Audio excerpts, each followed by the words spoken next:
Please అండి, బావగారు ముందు ఫస్ట్ టైం మాట్లాడుతున్నాను, చాలా భయంగా ఉంది. ప్లీజ్. థ్యాంక్ యూ అండి. ఈరోజు అందరు వచ్చారు మా ఈవెంట్కి. Thank you so much. నాకు ఈరోజు జనతా గ్యారేజ్ నుంచి ఒక డైలాగ్ చెప్పాలని ఉందండి.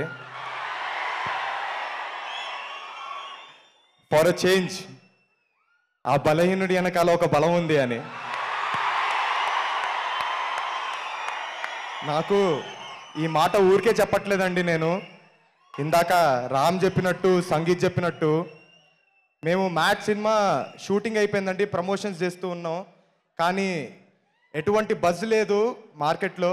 ఆ టైంలో బావగారు ఒక ట్రైలర్ లాంచ్ చేశారండి.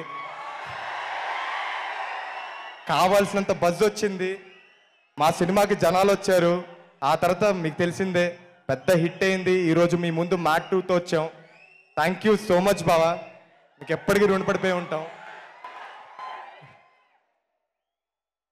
అలానే బావగారు సినిమా చూసిన తర్వాత నాకు ఒక మాట చెప్పారండి, ఈసారి ఈజ్ బాగా పెరిగిందిరా నీలో యాక్టింగ్లో అని.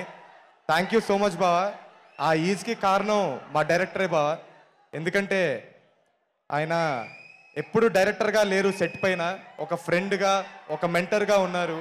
దాంతోపాటు ఒక వండర్ఫుల్ కో యాక్టర్స్ ఉన్నారు నా పక్కన, ఎప్పుడు ఫ్రెండ్స్గా.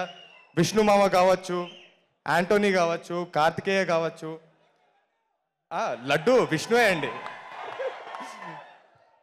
సత్యం రాజేష్ గారు, థ్యాంక్ యూ సో మచ్. అలానే సునీల్ గారు చాలా పెద్ద బూస్ట్ అయ్యారు మా సినిమాకి. Thank you so much. అలాగే మాకు ఈ అవకాశం ఇచ్చిన చిన్నబాబు గారికి, వంశన్నకి, అలాగే హారికకి థ్యాంక్ యూ సో మచ్. ఇంకా చాలా సేపు అయింది, మీరు చాలా వెయిట్ చేస్తున్నారు. బావగారు చాలా రోజులైంది మాట్లాడి, మేము ఎక్కువ మాట్లాడకూడదు.